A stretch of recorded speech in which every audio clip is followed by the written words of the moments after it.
Hello everyone, my name is Kim Anderson. I am presenting today on attachment theory.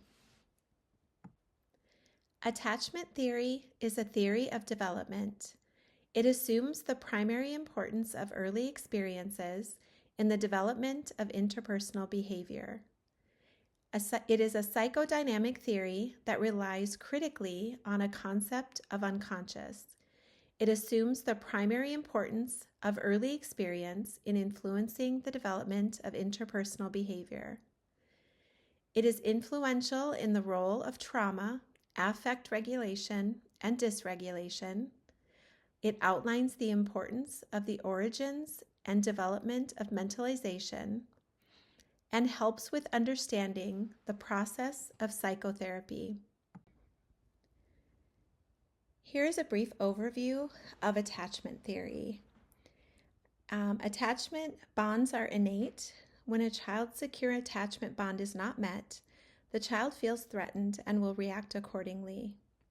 If a stable bond is not met consistently, the infant can develop social, emotional, and even cognitive problems. The history of this theory involves primarily two main founders. John Bowlby is considered the founder of attachment theory. John Bowlby was a British psychoanalyst. He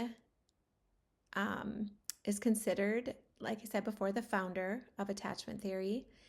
He focused on the environment and was trained in developmental psychology and child psychiatry.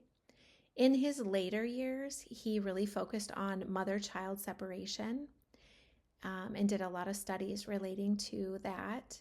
He was influenced by Konrad Lorenz, and as I said before, he was at the forefront and inception of attachment theory. Mary Ainsworth, she was considered to be the second founder of this theory. She collaborated with Bowlby and contributed to the concept of a secure base. She identified 4 attachment styles or classifications.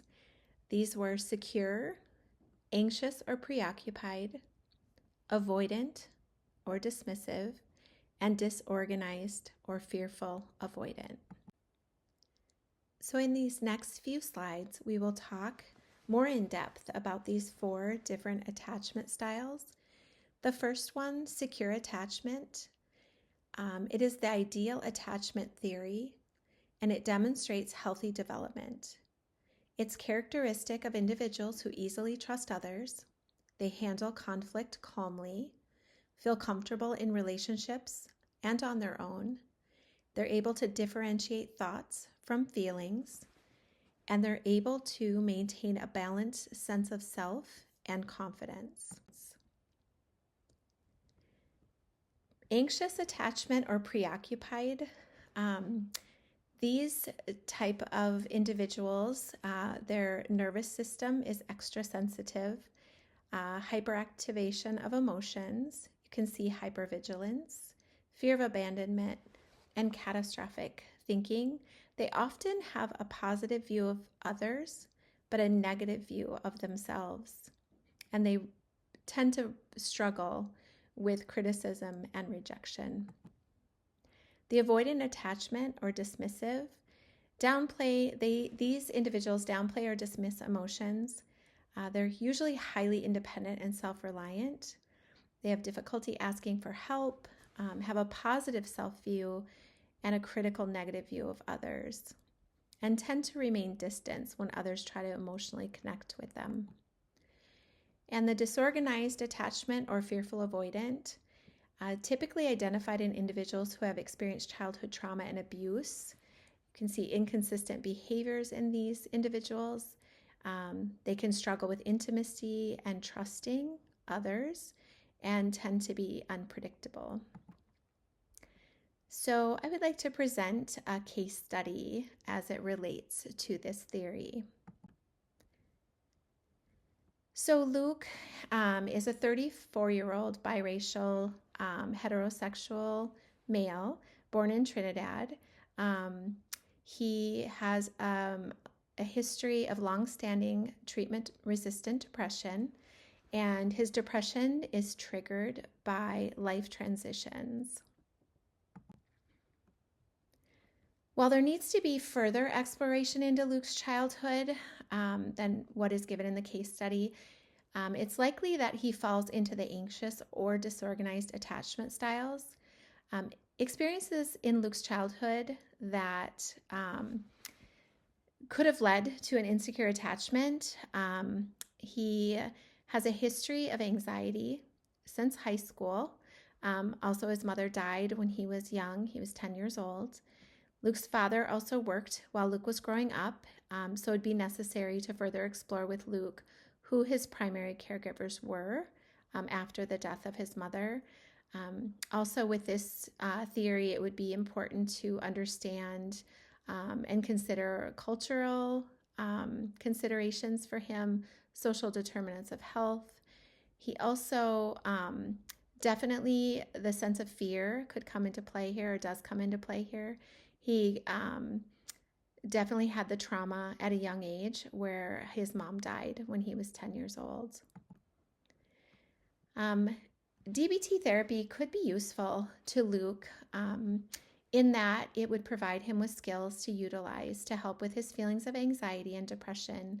This could also help with his withdrawing from his relationships. He did share that he is withdrawing from his friends and his girlfriend. Some of the limitations with this theory as it applies to this case study is attachment theory does not suggest specific therapeutic interventions. However, it does suggest that attachment issues should be explored in the context of how impactful they are on the daily functioning of the individual. And so, again, it would be important to explore, in regards to this theory, to explore with Luke his upbringing, his early life. Attachment theory really talks a lot about those early years, the formative years, and how, even infants attach to their primary caregivers. And it's also important to understand this theory in order to understand the role it plays in mental health and in connections to others. This theory really focuses on those connections with others, and with Luke withdrawing from his friends and girlfriend, it would be really important in this case to really explore that early childhood with him, and to see how that could play into some of the symptoms that he's having and some of the difficulties he's having. Also, as I said before, with this theory, consideration is given to gender, culture, and social determinants of health, because that plays a role in the primary importance of early experience in influencing the development of interpersonal behavior. And so just really exploring with him again on how his early childhood was, what his relationship was like with his mother, to really explore that connection with her and that early development. With this theory, it has also been discovered that how that connectedness is established at an early age can actually potentially change some of the development of the brain itself.